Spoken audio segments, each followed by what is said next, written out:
조금 전까지 대학신문의 의견을 들어봤다면 이번 코너는 지식의 폭을 넓히고 사고를 확장하는 유익한 시간이죠. 오늘의 캠퍼스 시간입니다. 자, 오늘 먼저 대전대 신문부터 살펴볼게요. 우리 대학 24시에 출연하기도 했던 장미선 기자가 쓴 기사가 먼저 눈에 들어오네요. 읽히는 대전대 신문으로 거듭나자 종이신문의 쇠퇴를 극복할 여론 선도 방식 찾는 것이 과제라는 제목입니다. 이 기사는 학교 신문이 나아가야 할 방향에 대해서 심층적으로 다루고 있는 글인데요. 그럼 제가 읽어드릴게요. 인터넷이 대학 사회에 보급되기 전인 2000년대 초중반까지만 해도 학우들은 대학 신문을 통해 대학 소식과 정보를 얻었다. 신문이 발행되는 아침이면 학생들은 대학 신문부터 찾았을 정도였다고 한다. 현재 대학신문은 대학 미디어로서의 성격과 역할에 충실해야 하지만 읽히는 신문이 되기 위해서는 넘어야 할 과제들이 너무나도 많다. 대전대 신문은 주로 학교 구성원 간의 원활한 의사소통에 기여해 왔다. 그러나 대외적인 네트워크 형성에는 미흡하다는 것이 해결해야 할 과제 중 하나이다. 지난 2019학년도에 교육부와 대전 지역 대학생들의 간담회가 있었다. 이는 교육부가 대학생들의 의견을 직접적으로 듣기 위함이다. 간담회에서 주로 나온 의견은 다방면으로 대학생과 지역사회와의 네트워크가 많아졌으면 하는 것, 그리고 이에 대한 창구 마련 등으로 소통에 대한 부분이었다. 이러한 의견을 받아들인 교육부는 대전 내 대학 언론사들의 네트워크 구축을 권유했으며 올해 대전 대학 언론연합을 결성하게 되었다. 대표하지 않고 대변하다라는 슬로건을 세우기도 했다는데요. 기사 뒷부분에는 대학 24시 프로그램을 소개하고 있어서 눈길이 갑니다. 학내 언론의 역할을 위해 다방면으로 노력하고 있는 대학 신문들과 대학 24시 프로그램의 열정을 다시 한번 확인할 수 있는 기사였는데요. 이렇게 마무리됩니다. 앞으로 대학 신문은 독자들과의 개별적인 상호작용을 강화할 수 있는 길을 찾아야 한다. 이러한 변화와 모색을 통해 대학 신문이 읽히는 신문으로 탈바꿈할 수 있을 것이며 읽히는 신문만이 본연의 기능을 다할 수 있다. 영상 애니메이션 학과에 재학 중인 이경민 학우가 기고한 지구를 위한 우리의 작은 노력, 친환경 빨대라는 글을 읽어보겠습니다. 보통 친환경 빨대하면 종이 빨대가 가장 먼저 떠오른다. 스타벅스는 재작년부터 영업장에서 플라스틱 빨대를 제공하지 않는다. 그 결과 빨대 사용이 40% 감소했다고 한다. 하지만 어떤 사람들은 종이 빨대는 플라스틱 빨대의 대안이 될 수 없다고 말한다. 종이 빨대가 왜 환경에 도움이 안 된다고 하는 걸까? 자원순환 사회경제연구소 홍수열 소장은 빨대의 재질은 부차적 문제다. 종이니까 괜찮을 것이다라는 건 일회용 자체가 자원 낭비의 폐기물을 만든다는 본질을 왜곡시키는 것이다라며 부정적인 반응을 보였다. 그리고 플라스틱보다는 더 친환경적이지 않나라는 질문에 종이의 우월성은 땅속에서의 분해가 빠르다는 건데 우리가 사용하는 대부분의 빨대는 소각장으로 간다. 그래서 종이 빨대가 플라스틱보다 잘 썩는다는 게 큰 의미가 없다. 또한 종이는 제조 과정에서 폐수를 발생시키며 목재를 베어내면서 에너지 사용이 많이 들어가기 때문에 과정을 보면 절대적으로 선호할 수 있는 건 아니다라고 답했다.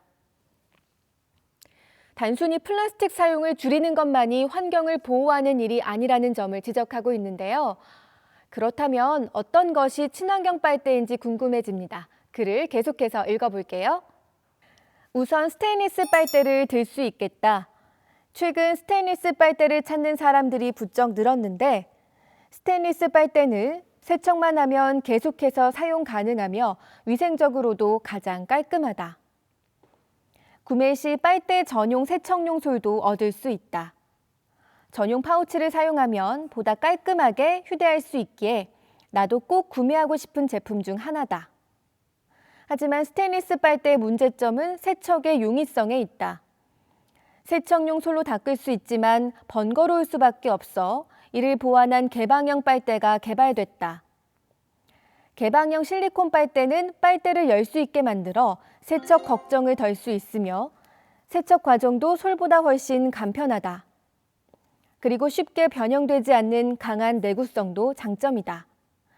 스테인리스 빨대와 비슷한 가격대로 처음 구매에 드는 비용이 다소 부담스럽게 느껴지기도 하지만 계속해서 사용 가능하다는 점을 감안하면 합리적인 지출이라고 할 수 있다. 다음으로는 쌀, 사탕수수, 옥수수 전분, 해초, 공심채, 아가베 등 식품으로 만들어진 친환경 빨대를 들 수 있겠다.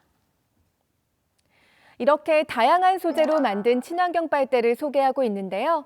물론 하나하나 다 따져보면 불편함도 감수해야 하고 또 매일 가지고 다니는 것도 실천하기는 쉽지 않겠지만 중요한 건 환경 문제에 대한 경각심을 갖고 있어야 한다는 점이 아닐까요? 2번 쓸 거 1번 쓰고 꼭 필요한 만큼만 쓰는 생활 습관이 필요할 것 같습니다.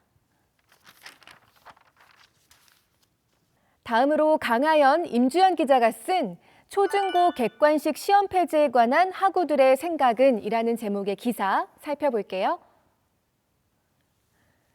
교육청은 4차 산업혁명 시대가 요구하는 의사소통 능력과 자기주도적 문제 해결력을 갖춘 인재를 기르기 위해선 수업과 평가 방식의 개선이 필요하다고 봤다. 바로 객관식 시험 대신 과정 중심 평가 도입이 시급하다고 본 것이다. 객관식 시험에 대한 문제점이 개선되어야 한다는 공감대가 형성된 상황에서 객관식 시험 폐지 움직임에 대한 논란도 끊이지 않고 있다. 이에 객관식 시험 폐지에 대한 학우들의 생각을 들어보고자 한다. 이 문제에 대한 행정학과 정지원 학우의 의견을 싣고 있는데요. 객관식 시험을 폐지하고 논술, 서술형 시험을 치르는 것에 대해서 정 학우 생각은 이렇습니다.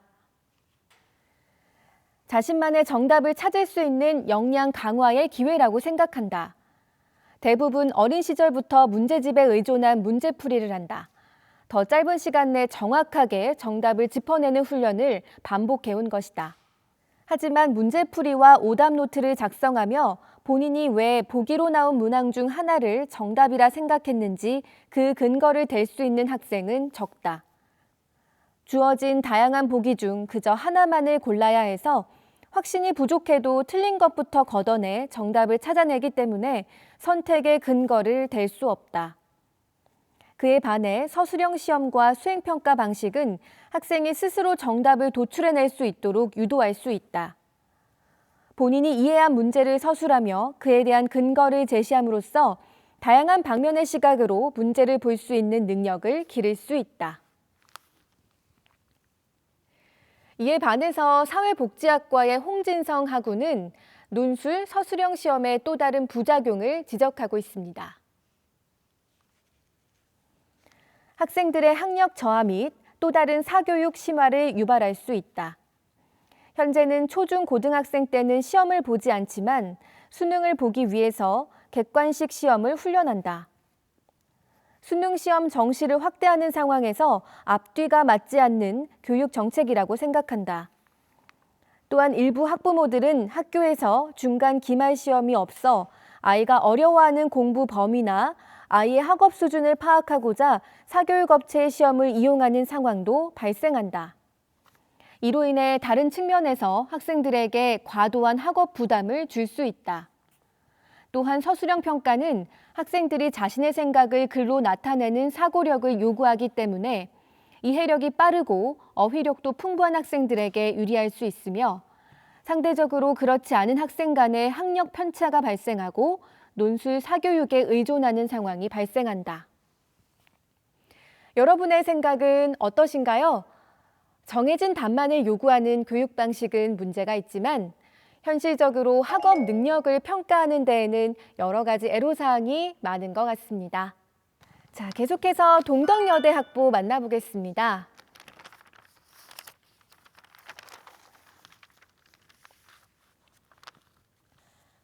광예은 기자가 이런 기사를 썼네요. 트로트의 재발견, 대중의 마음을 훔치다입니다. 트로트 열풍이 거센 요즘의 사회 현상을 나름대로 해석을 하고 있는데 제가 일부 읽어드릴게요. 오랜 시간 동안 트로트는 중장년층이 즐겨 듣는 비주류 문화로 인식됐다. 그러나 지금 트로트는 그들만의 전유물에서 벗어나 젊은 층도 함께 즐기는 장르로 새롭게 떠오르고 있다. 실제로 주 소비자층이 20, 30대로 구성된 음원 사이트의 지표를 통해 트로트의 거센 인기를 확인할 수 있다. 젊은 층이 플레이리스트에 트로트를 담게 된 이유는 무엇일까? 트로트의 인기는 내 이름 미스트롯에서부터 시작됐다. 기획 초기 내 이름 미스트롯은 중장년층을 주 시청자층으로 잡고 제작했으나 티몬 등에서 실시된 온라인 투표는 젊은 시청자 유입에 큰 역할을 하게 됐다. 뉴트로의 영향으로 익숙함과 새로운 조합을 요구하는 젊은 대중의 니즈를 충족했다는 점도 그 이유 중 하나다. 이러한 대중의 요구를 반영한 프로그램은 매회 높은 시청률을 갱신했고, 이는 트로트에 대한 관심 증가로 연결됐다. 프로그램의 흥행으로 시작된 이 현상은 아이돌의 전유물로 여겨지던 팬덤 문화를 트로트계에 등장시켰다. 1, 20대로 구성된 아이돌 팬덤과는 사뭇 다르게 트로트 내 팬덤의 주요 연령층은 40, 50대다. 예상을 뛰어넘는 어마어마한 인기를 구가하고 있는 트로트 열풍은 그러나 시대착오적인 가사나 원색적인 가사로 비난을 받기도 했다고 기사는 지적하고 있습니다. 이런 현상에 대해서 공희정 대중문화평론가의 해설 들어볼게요. 트로트는 타 장르에 비해 감정을 솔직하게 표현하고 현실을 그대로 반영하는 특징이 두드러진다. 그러다 보니 가부장적이고 비도덕적인 행동을 긍정하는 가사가 여과 없이 사용되기도 한다라고 전했다. 이어 그는 트로트가 오랫동안 대중의 사랑을 받기 위해선 우리 시대를 관통하는 정신을 어떻게 트로트의 특성과 조화롭게 표현해낼 것인지가 중요하다라고 설명했다. 남녀노소 모두가 즐기는 장르로 나아가고 있는 지금 트로트 특유의 솔직함이 매력으로 통하는 시대는 저물었다. 시대에 맞춰 나아가려면 솔직함으로 포장된 비상식적인 가사에 대한 트로트계의 자기 성찰이 이뤄져야 한다. 더욱 다양하고 색다른 시도를 통해 트로트가 꾸준히 변화한다면 앞으로 오랫동안 대중의 사랑을 받는 장르가 될 수 있지 않을까 기대해 본다. 계속해서 다음 기사 하나 더 살펴보겠습니다.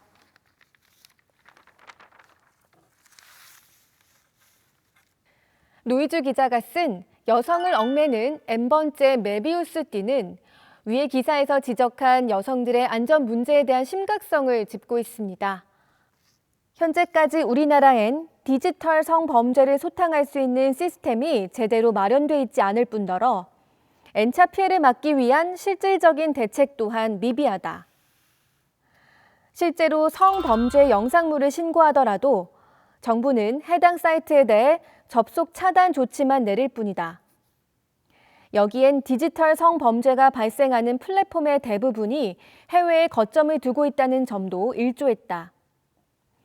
텔레그램과 같이 국외에 서버를 둔 플랫폼의 경우 보안성이 높아 국내 수사로는 정확한 이용자 추적이나 단속이 불가능한 탓이다. 문제의 핵심은 여성을 사람이 아닌 재화로 취급하는 강간 문화에 있다. 이는 성착취 영상물을 향해 몰려드는 수요자들이 사라지지 않는 한 메비우스 띠처럼 재생산될 것이다. 따라서 엄격한 양형 기준 설립으로 디지털 성범죄에 대한 처벌을 강력히 해야 할 것은 물론 성착취 카르텔에 가담하는 이들을 검거하기 위한 방법을 총동원해야 한다. 이제는 이 질긴 메비우스의 띠를 잘라 끊임없이 되풀이되는 N번째 피해자 양산을 근절할 때다. 자, 이어서 부산대학교에서 발간한 부대신문 살펴볼게요.